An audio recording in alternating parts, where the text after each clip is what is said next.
Thalathun la yughillu alaihinna qalbu muslimin. Ini hadis ke-45 di kitab Al-Matjar Ar-Rabih. 3 hal yang tidak terdapat dalam kalbu hamba seorang, tidak akan luput, tidak hilang dari kalbu seorang yang muslim. Berarti mesti ada 3 hal la yughillu alaihinna qalbu muslimin. 3 hal yang tidak akan luput, tidak akan hilang, tidak akan kurang dari kalbu seorang yang muslim. Di depan saya muslim semua, muslim dan muslimah, ya, betul? Pada syahadat semua, betul. Ciri-ciri muslim kan syahadat, toh?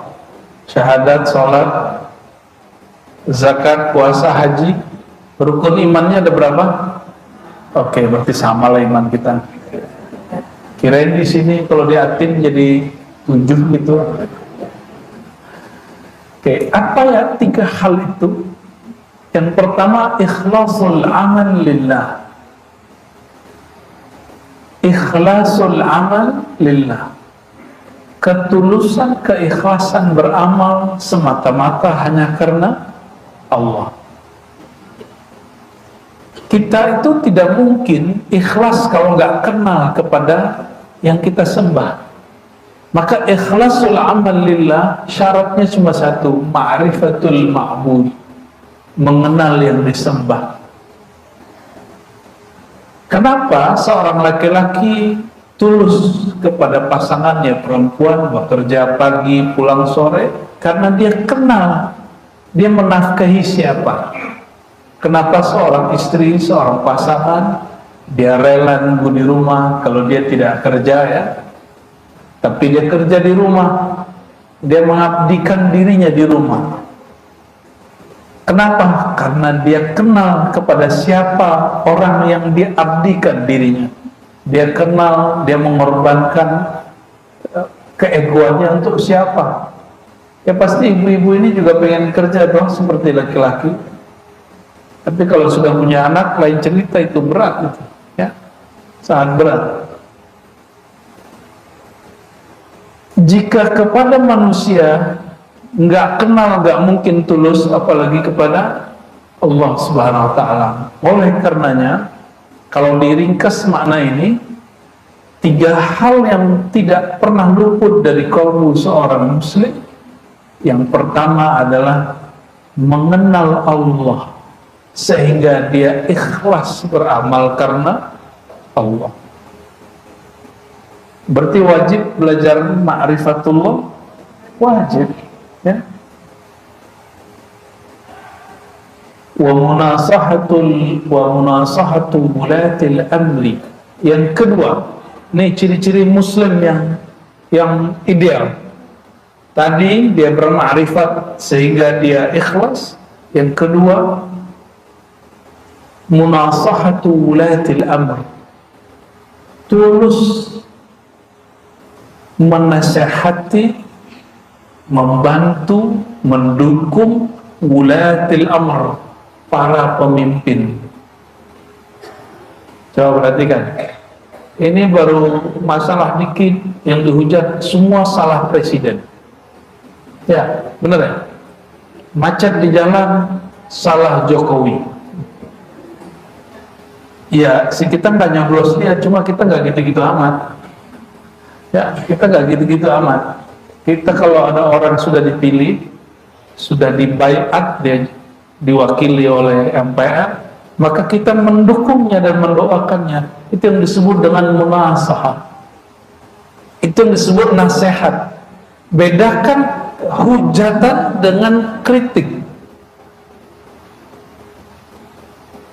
Nih mohon maaf nih, beda-beda politik gak ada masalah ya. Masa enggak ada pelajaran 2016, 19 antum dikerjain oleh politikus yang berhati tikus, ya, demo yang enak korlapnya, koordinatornya, dia mah enak, orang di lapangan babak belur. Yang terjadi awal-awal betul bagus, sholawat, menasehati, lama-lama enggak ditunggangi. Kenapa? Ini terjawab nanti di hadis ini, terjawab nanti di hadis berikutnya, di kalimat yang masih sama, hadis 45. Apa yang membuat semua pergerakan orang-orang yang menamakan dirinya Harakah Islamiyah, pergerakan Islam, itu hancur di tengah jalan? Nanti terjawab ya. Nah, sebelum sampai ke situ, ciri-ciri seorang muslim yang ideal, dia menasehati para pemimpin. Nasihat itu dimulai dari doa, mendoakan pemimpin. Perhatikan, sudah mendoakan pemimpin, dia minta maaf aja masih salah, terus ente maunya apa? Saya nggak lagi belain dia. Quran mengatakan fa'fu, berilah maaf, bukan minta maaf. Maka meminta maaf lebih wajib daripada memberi maaf. Maka kita, kalau emang antum merasa dizolimi, berilah maaf. Ya, emang dizolimi, ada yang berkurang makannya selama 2 periode itu? Nggak ada ya? Malah pernah gemuk-gemuk saya lihat. Ya. Jangan-jangan kita kena frame sesuatu yang meracuni otak. Saya alhamdulillah Allah perjalankan ke berbagai negeri muslim, dan tidak ada negeri yang senikmat negeri kita. Alhamdulillahirabbil alamin.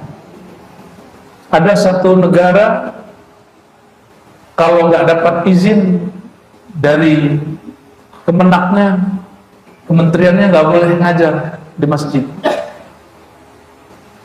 Ustadz Kernali ngurus nggak? Ngurus perizinan ceramah aneh nggak? Nggak ada. Kalau udah dapat izin di suatu provinsi, nggak boleh ngajar di provinsi lain kecuali dapat izin juga dari provinsi itu. Maka negara begitu nggak akan bisa menjadi negara kebangkitan Islam. Wallahi tidak akan mungkin. Walaupun dia bawa simbol Islam, Melayu Islam, ya salam.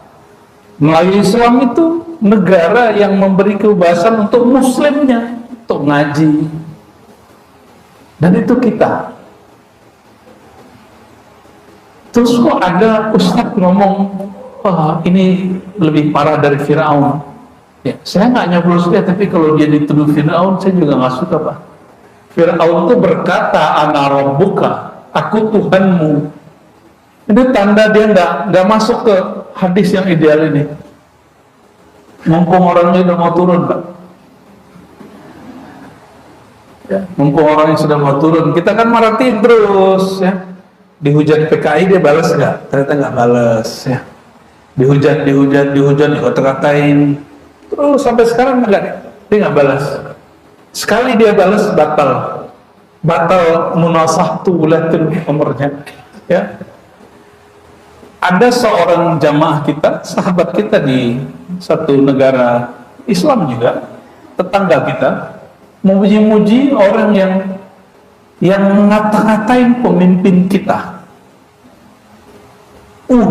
Itu hebat ya, Syekh Fulan, Kiai Fulan, Habib Fulan, hebat ya, kamu punya ulama begitu. Saya tanya balik, jika di kampungmu, di negerimu ada Kiai Habib Syekh seperti itu, kira-kira dia bertahan berapa jam baru mikir dia, oh iya ya, kalau di negara saya lagi khutbah langsung ditangkap tuh orang. Di Indonesia mulai dari 2016, bahkan dari 2000 tahun 98 sampai sekarang, kita punya kebebasan itu. Dan itu, jadi mohon maaf, ini kesalahan kami para pendakwah. Justru ulama-ulama, dai-dai tidak mengajarkan syukur kepada umatnya, sehingga umatnya ngeluh tiap hari. Apa aja salah siapa gitu. Dia nggak mau menyalahkan dirinya. Ya, coba perhatikan ciri-ciri muslim ideal: munasahatu wulatil amr. Menasehati tulus, menasehati, mendoakan, membantu, menyokong pemimpin.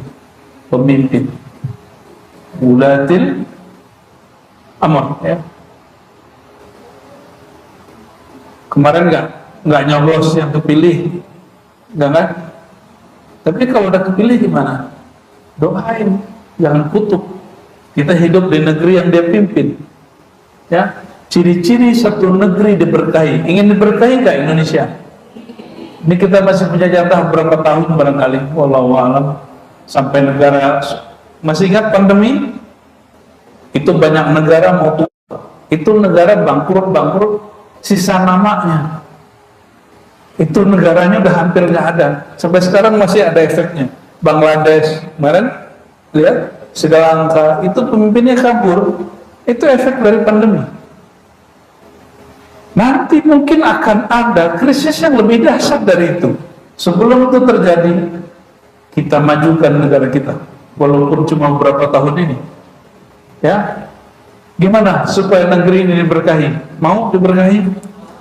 Doakan kebaikan bagi pemimpin, walaupun kita nggak milih dia. Sepakat? Oh, saya nggak suka dia. Antum nggak suka dia, tapi kalau orang itu sudah mimpin, doain.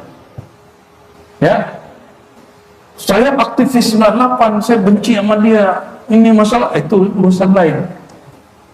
Allah tidak pendendam. Masa ente pendendam? Allah mengampuni dosa orang yang mengakui kesalahannya. Masa kita nggak mengampuni? Kayaknya kita lebih sempurna dari Allah itu. Ya, jangan-jangan antum lebih sempurna dari Allah. Nauzubillah min waluzumi jama'atihim.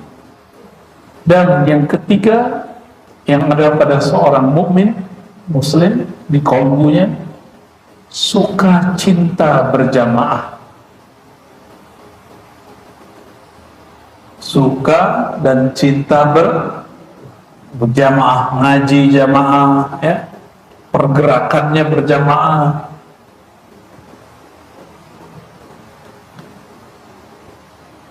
Kenapa?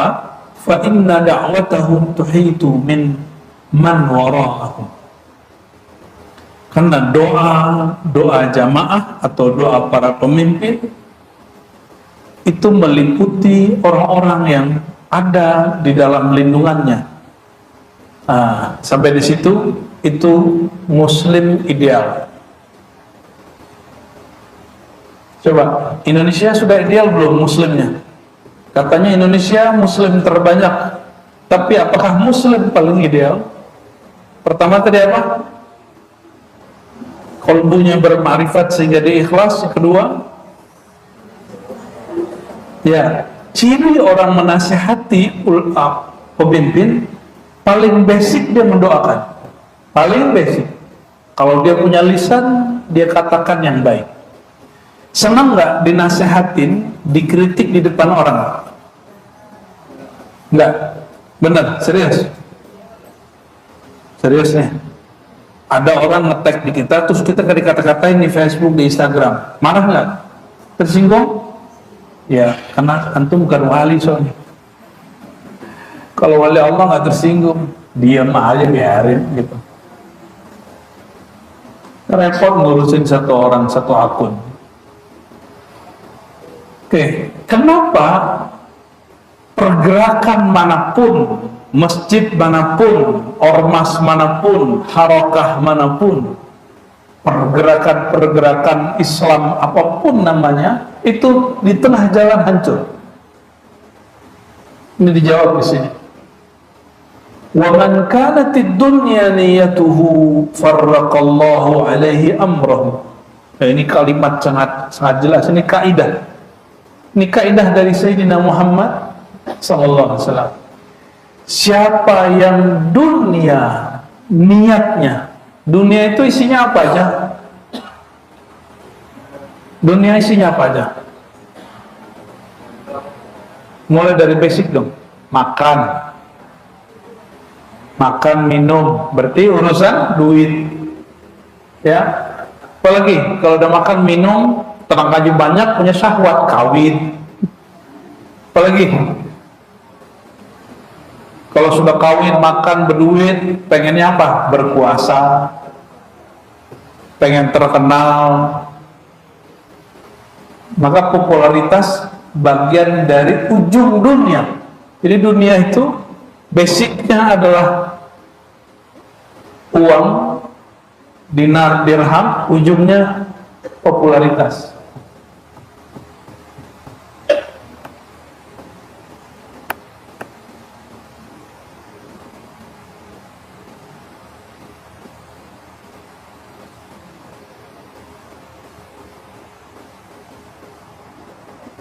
Wa man kanatid dunya, tadi apa aja?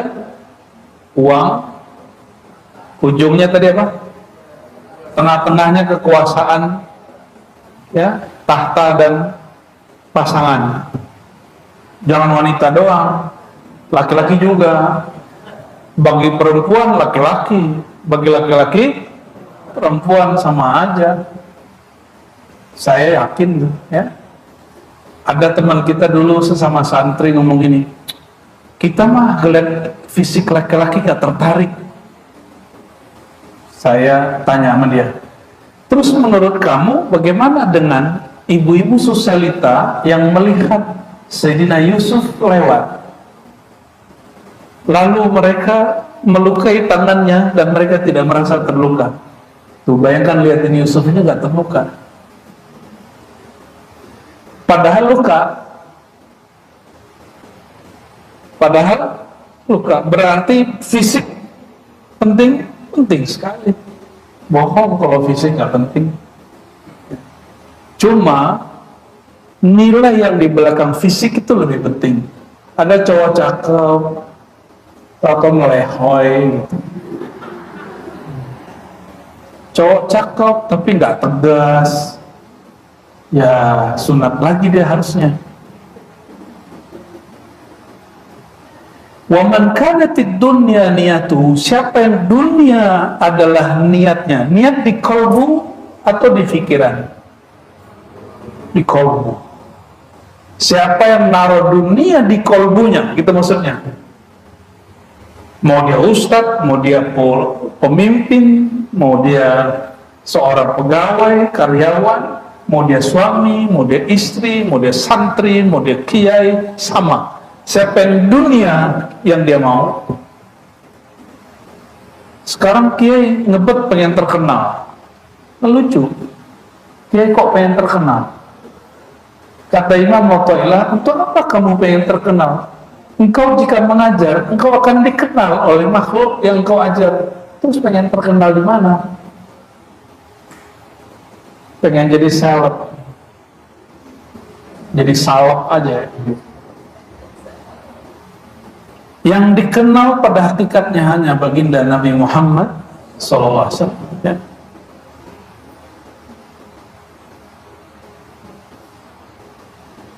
Farraqallahu alaihi amrah, maka siapa yang dunia di kalbunya, cinta dunia, cinta uang, cinta kekuasaan, cinta popularitas, ya. Farraqallah, Allah akan farraqa, apa arti farraqa? Pecah belah, hancurkan amrohu, urusannya, pergerakannya. Partai Islam kalau sudah seneng sama kekuasaan, coba lihat, sama aja mah partai-partai nasionalis, ya, pakai mahar-mahar juga. Tapi kita lihat masih ada beberapa partai Islam, ya, teman-teman saya beberapa santri-santri culun dia, tapi dia punya dedikasi untuk umat yang luar biasa. Itu masuk Pak jadi anggota dewan di daerah sih, ya. Ada yang kesemangatan, ukurannya ukuran daerah, dia ngambilnya provinsi, ya salam, ya. Karena apa? Karena menggebu-gebu menginginkan kekuasaan yang lebih tinggi, padahal tulangnya belum tinggi, gitu. Sama, ya, buat majelis, buat pesantren, buat pergerakan, apapun pergerakan hari ini, kalau dunia sudah menjadi menguasai kolbu, pasti itu amburadul, ya. Masih ingat orang, masih ada nggak, apa namanya, mohon maaf nih kita sebut aja, 212 Mart, masih ada nggak? Dan nggak ada. Nggak ada. Padahal kita tadi seneng loh. Kita seneng loh tadi, keren nih. Kayaknya UMKM orang Islam maju nih. Saya kemudian bertanya-tanya, apa salahnya? Di majelis yang kita dulu pegang, waktu mereka kemudian tanam saham di 212, itu di majelis nggak ngaji lagi. Saya datang, mereka masih ngomongin, lo invest sekian, ngomong begitu. Ntar lo dapat sekian. Udah mikirin duit. Saya, gurunya udah datang, dia ngomongnya begitu, Pak. Bayangkan. Jadi kalau dunia sudah masuk ke satu pergerakan, udah, itu syaitan yang masukin.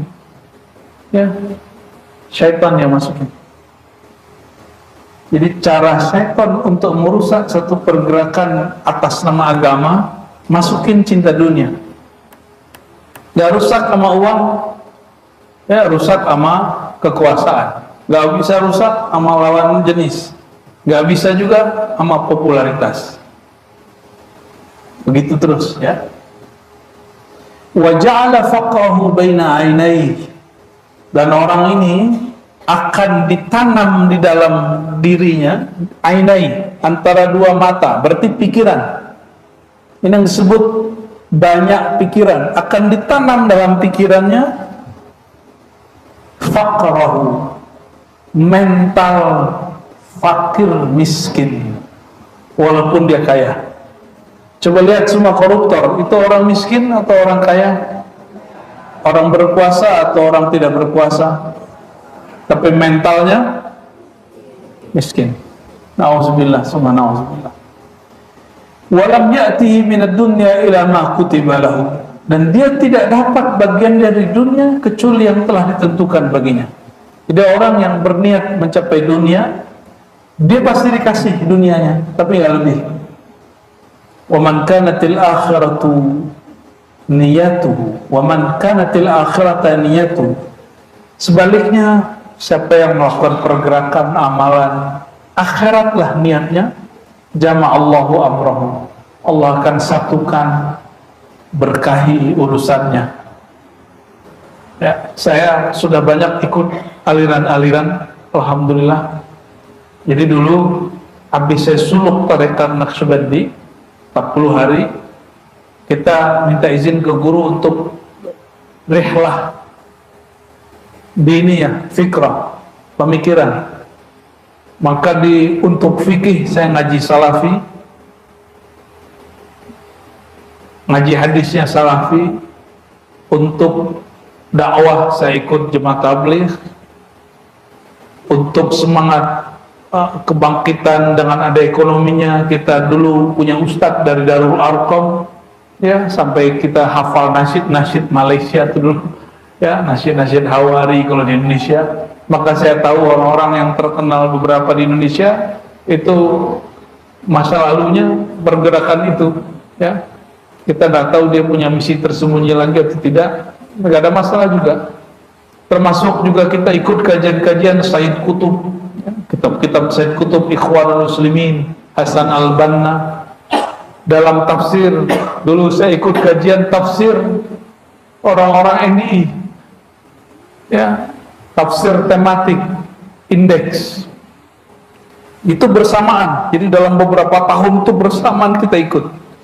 Jadi mix sudah. Hemat saya memandang diri dan mereka, apa yang membuat pergerakan itu rusak? Satu hal saja, ini dia. Ya, menginginkan kekuasaan sebelum saatnya, jadi teroris. Jadi dulu waktu rame-rame ngebom, kita sepakat itu jihad, padahal itu jahat. Orang nggak pernah didawahi, dibom, adil nggak?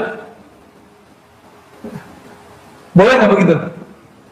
Ya, itu masih mending.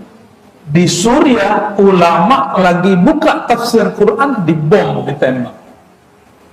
Lebih ngeri, lebih berbahaya. Ini kenapa? Ingin berkuasa sebelum saatnya. Siapa di antara kita yang tidak merindukan khilafah? Kita rindu khilafah. Karena itu janji Sayyidina Muhammad SAW bahwa nanti di akhir zaman satakunu khilafah ala minhajin nubuwah, akan ada kekhalifahan pemerintahan yang menggantikan pemerintahan sebelumnya, itu disebut khilafah ala minhajin nubuwah, berdasarkan kurikulum manhaj nubuwah. Pemimpinnya bukan nabi, pemimpinnya seorang wali, tapi yang menguatkan pemimpin ini nabi-nabi. Nabi Isa turun, Nabi Khidir muncul. Bayangkan apa kata Sayyidina Muhammad SAW, hadis sahih Bukhari, Muslim. Apa pendapat kalian? Ya? Nabi Isa turun, wa imamukum minkum. Salat subuh, salat imamnya dari kalian, bukan dari Nabi Isa. Artinya Sayyidina Isa, pangkat kenabiannya tidak berlaku untuk umat Nabi Muhammad SAW, karena dia diutus untuk Bani Israel, bukan untuk umat Nabi Muhammad SAW. Dan Nabi mengatakan la nabiyya ba'di, tidak ada nabi setelah. Jadi jika Nabi Isa turun, dia disebut nabi, tapi tugas kenabiannya tidak diterapkan. Tugasnya sebagai wali. Tugasnya sebagai apa? Wali. Nabi Khidir sekarang dia nabi, tapi tugasnya sebagai apa? Wali.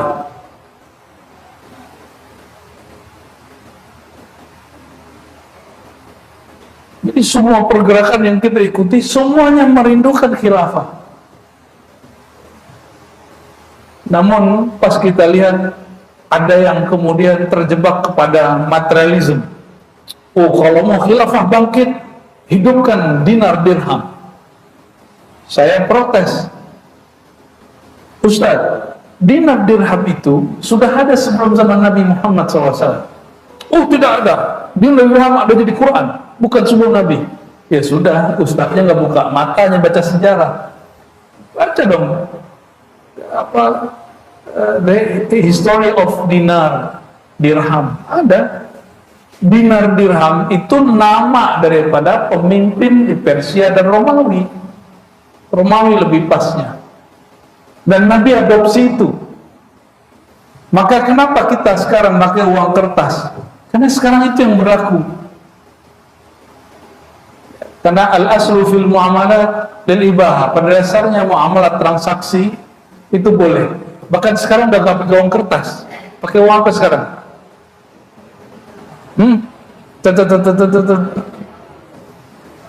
Ini musim, ini sudah puncak peradaban manusia, sudah nggak ada lagi.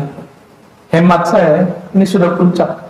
Udah mulai mobil listrik, entar lagi mobilnya terbang. Habis itu kiamat sudah. Walam ya'ti minad dunya ila ma kutiba wa man kana akhiran niyatu jama'a Allah wa ja'ala ghina fi qalbi. Orang kalau akhirat di kalbunya, akhirat itu secara harfiah hari akhir. Kalau bahasa orang hari ini disebut visioner.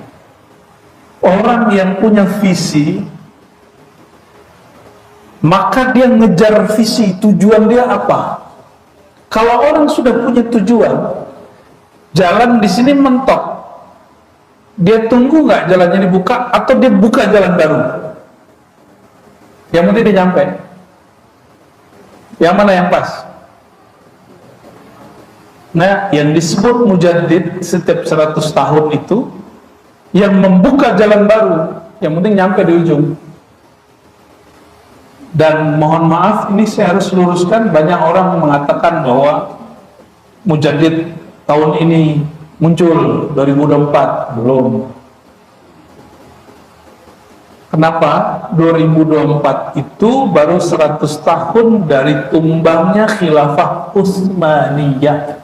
Bukan khilafah juga itu, dinasti, daulah. Tapi mereka masih punya spirit khilafah. Tumbang 1924. Waktu itu Mekah, Madinah dikuasai oleh daulah baru pecahan Utsmaniyah, namanya Hashimiyah. Namanya mirip-mirip sama saya kan? Daulah apa? Jadi Syarif Mekah, Syarif Hashim itu kemudian dirayu oleh orang Inggris. Ternyata orang Inggris ini kakinya dua. Satu di Najd. Di Najd ada kelompok Wahabi, ada kelompok Saudi. Mereka kawin, buat MOU, jadilah sekarang negara Saudi. Mereka kemudian usir zuriat Nabi, pemimpin Mekah Madinah yang bernama Syarif Hashim. Maka larilah Syarif Hashim dan keluarganya ke Yordan. Makanya sekarang Raja Yordan itu belakangnya Al-Hashimi, yaitu zuriat Nabi Muhammad SAW dari jalur Sayyidina Al-Hasan, bukan jalur Habaib. Habaib Sayyidina Al-Husain. Ini jalur siapa? Sayyidina Al-Hasan, disebut Syarif. Ya.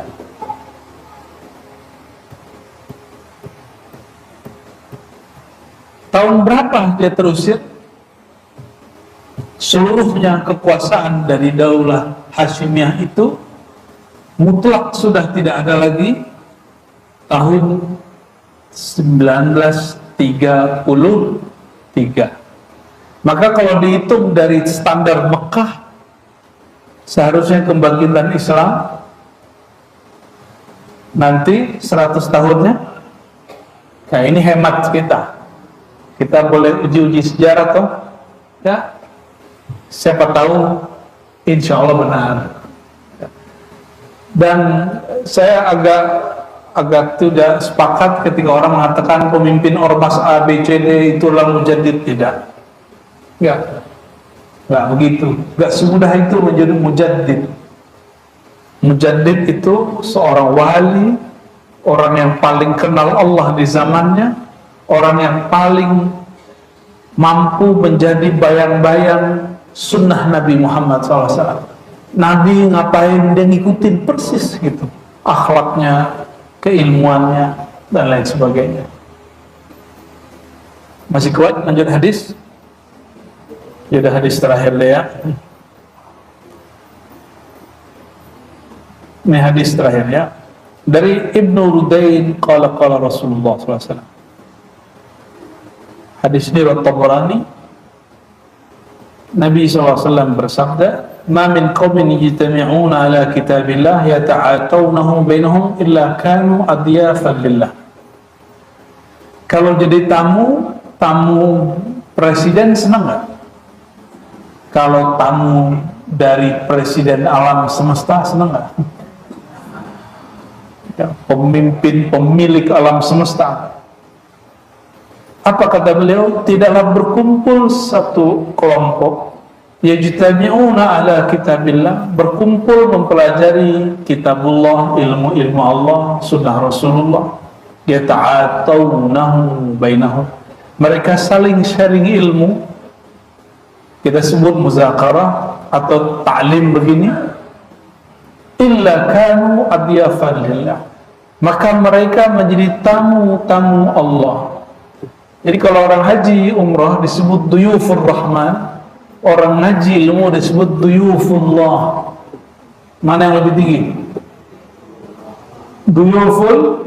Duyufullah, tamu-tamu Allah.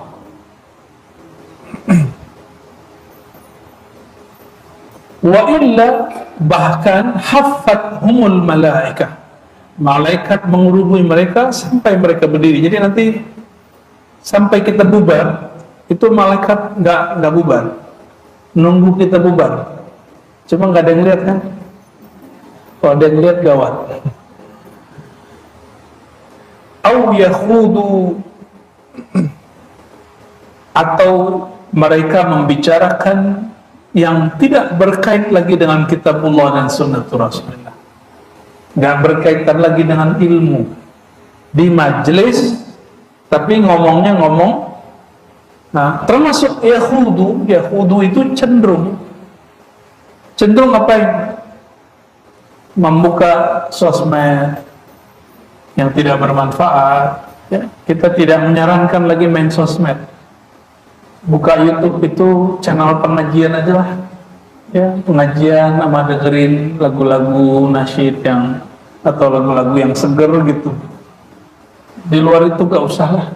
ya, nggak usah banyak-banyak, seperlunya. Jangan membuat Allah cemburu. Kawan kita membid'ahkan pakai tasbih, tapi tidak ada satupun mereka membid'ahkan pakai handphone buatan Cina, Amerika, dan Yahudi itu. Ya. Itu fatwa teraneh yang saya lihat itu, ya. Mengharamkan tasbih, membiarkan orang pakai ciptaan negara yang dia benci. Ya. Wa ma min 'alimin yakhruju fi talabi ilmin makhafata ayyamut aw intisakhu wa fata yandaris illa kana kal ghadir rahi fi sabilillah wa may yubti bihi amalu la bisnabi nafsam. Ini kita terjemah bebas, ya. Orang alim atau santri yang keluar, orang alim itu membagi ilmunya, atau santri lagi mau cari ilmu, itu dihitungnya seperti mujahid. Dihitung seperti mujahid, ya. Berarti di depan saya mujahid ini, ya. Mujahid apa mujahid? Insya Allah mujahid.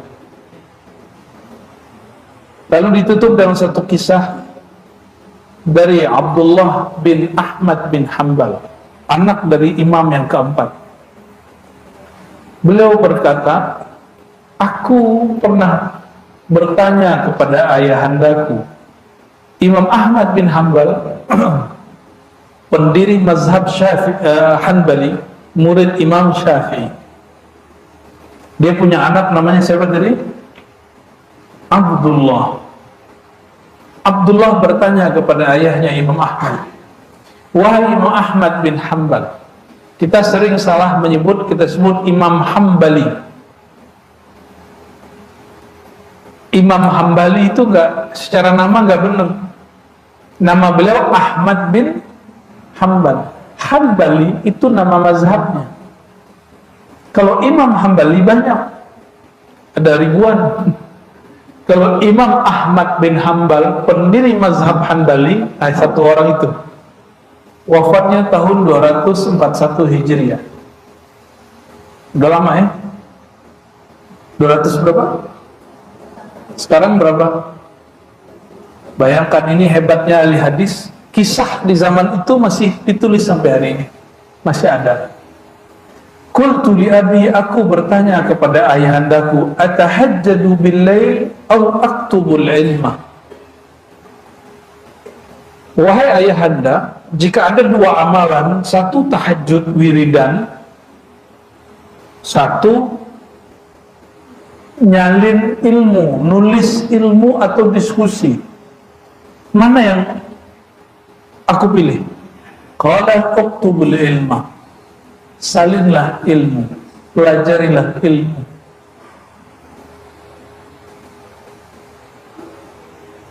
Jadi lebih tinggi ngaji atau tahajud? Serius nih, ya.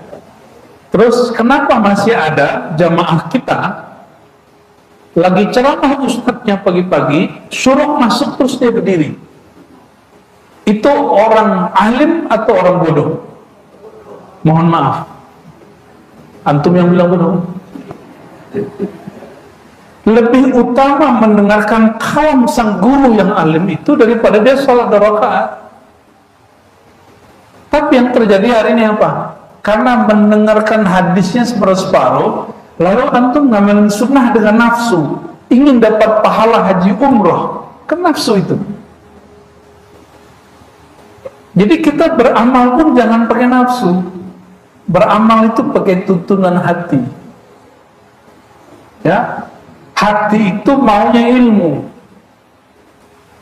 Kalau orang berilmu, sholat 2 rakaat tambah 1 rakaat itu lebih utama bagi dia daripada dia sholat 20 rakaat tapi buru-buru, tapi pikirannya kemana-mana. Mending 2 rakaat tapi fokus qalbunya kepada Allah Subhanahu Wa Taala. Mending zikir 100 tapi hatinya betul-betul tenang, meresapi, daripada zikir 1000 buru-buru. Ya, ini sudah tidak zamannya lagi zikir buru-buru. Angka itu jadi patokan latihan, bukan untuk dikejar. Ya, Qultu, aku berkata, kata imam ini, Imam Dimyati, innama qala law dhalika li'anna kitabahu wal ilm yata'adda naf'uha ila ghairihi falahu ajru wa ajru man intafa'a bidzalika fi hayatihi wa ba'da mautihi. Kata pengarang kitab ini, kenapa ilmu lebih manfaat? Karena kalau tahajud manfaatnya untuk dirinya sendiri, tapi kalau ilmu bermanfaat untuk orang lain. Bahkan ba'da hayatihi wa mamatihi, bahkan setelah dia mati. Ya. Itu pandangan beliau, ya. Ya, pandangannya sangat benar sekali, apalagi ilmu mengenal Allah Subhanahu wa taala. Saya sering menyampaikan masuk kubur yang ditanya. Oke. Sudah paham? Berarti yang mau disiapkan nanti itu kemakrifatan atau kuantitas amal. Ya. Berarti belajar makrifat wajib. Makrifat pertama yang dipelajari apa? Man rabbuka, ma'rifatullah, mengenal. Pertanyaan keduanya apa? Siapa nabimu? Berarti ma'rifatun nabi sallallahu alaihi wasallam. Orang nggak kenal nabi, nggak kenal Allah. Orang nggak kenal hakikat Sayyidina Muhammad SAW, maka dia tidak mengenal hakikat dari nama sifat Allah SWT, apalagi hakikat zat Allah.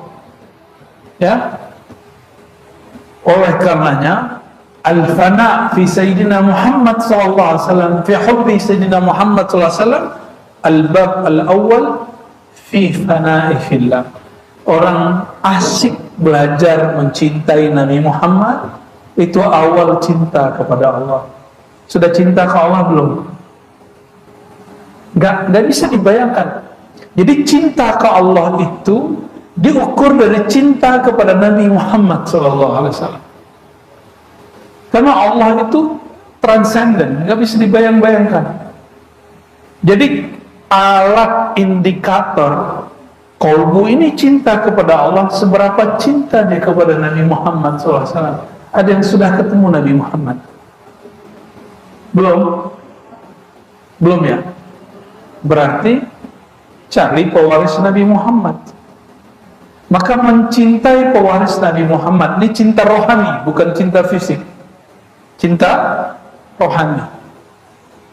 Mencintai nur di dalam dirinya. Itu adalah awal mencintai Sayyidina Muhammad SAW.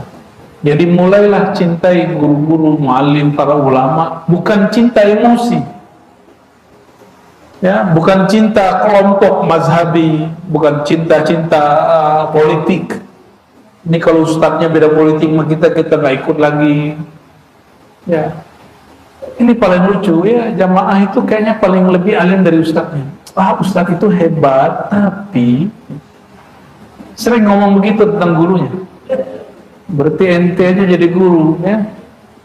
Gak usah berguru ke yang lain. Ente jadi guru, masih pakai tapi-tapi.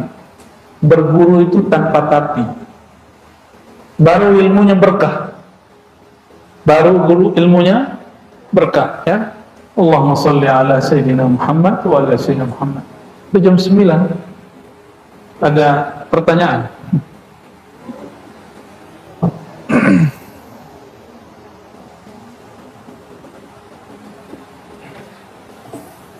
Insya Allah pada bulan berikut, insya Allah masuk ke bab hadis-hadis mengenai rahasia wudhu. Ya, baru mulai rahasia bersuci. Jadi baru masuk ke amalan-amalan praktis. Insya Allah, ya. Baik sekalian, dari apa yang disampaikan oleh kita, ada sesuatu yang ingin ditanyakan. Silakan. Dari luar ada. Kalau aku mau ya. Udah kenyang. Udah kenyang. Takut kualat katanya. Oh ya, sebenarnya itu kan ya.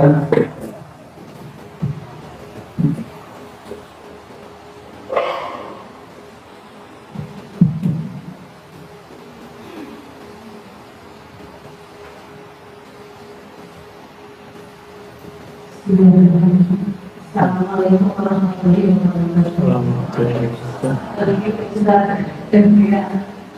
Kalau lagi pikir dalam pikiran itu suka terlalu sulit untuk konsentrasi.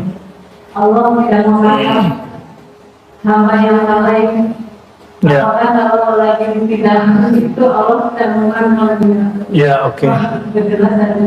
Assalamualaikum warahmatullahi wabarakatuh. Assalamualaikum. Zikir itu pakai pikiran atau pakai kolbu? Sudah tahu jawabannya?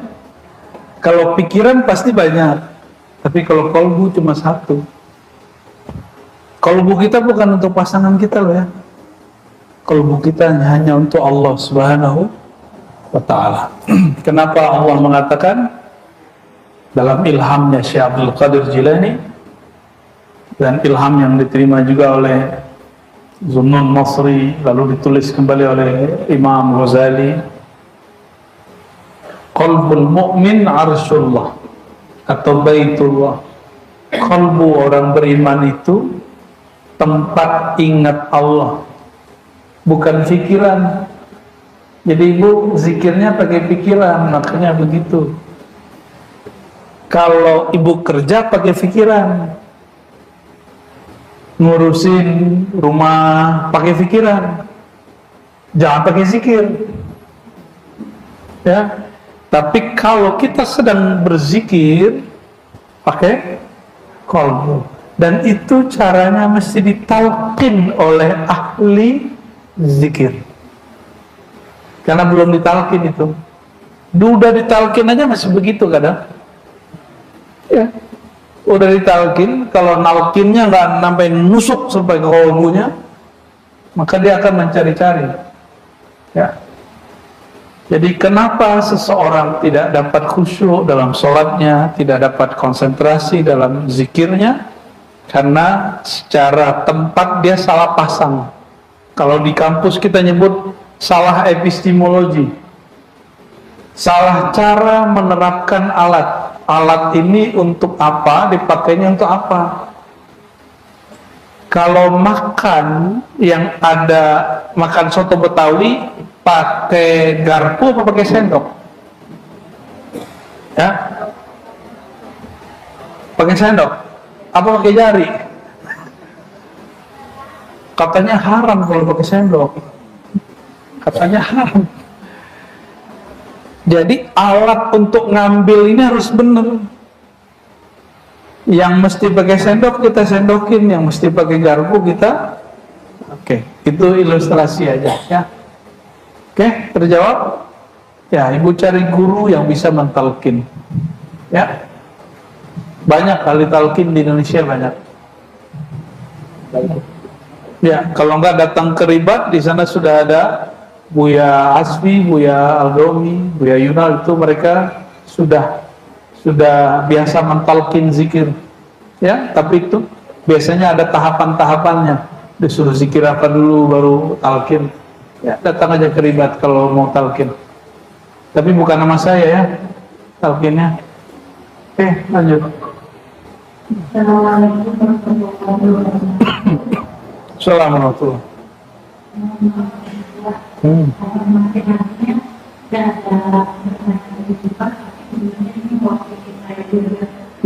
Kadang sudah berusaha ada kalanya untuk itu datang, tapi bukan belajar itu dalam pikir ada saja saya pun kemarin juga untuk berusaha melawan menyesal lagi, tapi ya itu untuk apa menyemangati, kemudian menyemangati adanya itu kadang bisa berhari-hari begitu untuk bisa dikawal. Oke. Baik. Assalamualaikum. Istilah futur lebih dikenal di kalangan pergerakan ikhwan muslimin. Waktu saya dulu ngaji kitab-kitab Syekh Hasan Al-Banna, Syekh Kutub. Tapi kemudian waktu kita belajar di kampus, kita teliti, istilah futur muncul ternyata awalnya di kitab-kitab tasawuf. Apa arti futur? Futur itu secara harfiah dari kata fatrah, kosong. Hatinya mulai hambar. Sekarang diartikan futur itu turunnya semangat atau ghirah, himmah untuk beramal. Ya. Namun saya tidak sepakat dengan terjemahan itu. Futur yang tepat adalah ketika tiga yang tadi luput dari hati seorang muslim. Itu yang disebut futur. Apa yang tiga itu? Satu, kemakrifatan sehingga dia tidak ikhlas. Kedua, jangankan jangankan temannya, saudaranya, pemimpin pun dia doakan, dia nasihati. Dan yang ketiga, luzum jamaah, senantiasa berjamaah. Ini adalah penawar futur. Yang ketiga, luzum jamaatihim. Jadi berjamaah itu adalah penangkal dari semangat yang turun. Jadi jangan pernah keluar dari jamaah. Ya, maka bermajlislah. Mesti bermajlis. Ya, ada majelis umum seperti ini umum, ada majelis khusus seperti majelis thariqah, majelis kajian kitab tertentu, ya. Kita di Ribat sudah mengkondisikan model jamaah khusus, ya. Kita sudah mulai di Ribat Ciputat itu, Bapak Ibu, cuma udah nggak muat. Doain nanti biar cepat selesai di Buaran dekat BSD. Ada sekitar 3.000 meter kita membuat masjid dan rumah suluk, tempat-tempat latihan zikir nanti dan ngaji kitab. Tiap hari orang ngaji. Ya, insya Allah ini baru mulai dibuat jogo ala Jawa. Baru kita buat nanti masjidnya di situ. Insya Allah nanti bisa ngaji di sana. Ya. Dekat kok, keluar tol nggak jauh. Insya Allah. Satu lagi dari Bapak ada kan? Dia lagi. Ya, assalamualaikum warahmatullahi wabarakatuh. Tadi dikatakan bahwa dalam kita misalnya contoh tadi dalam kita dalam hari tidak harus sebenarnya, tapi yang penting pendalamannya itu saja. Jadi apakah kita dalam ketika kita melakukan sholat, ayat itu kita sedikit, tapi maknanya, pendalamannya yang kita utamakan. Mohon penjelasan. Terima kasih. Assalamualaikum.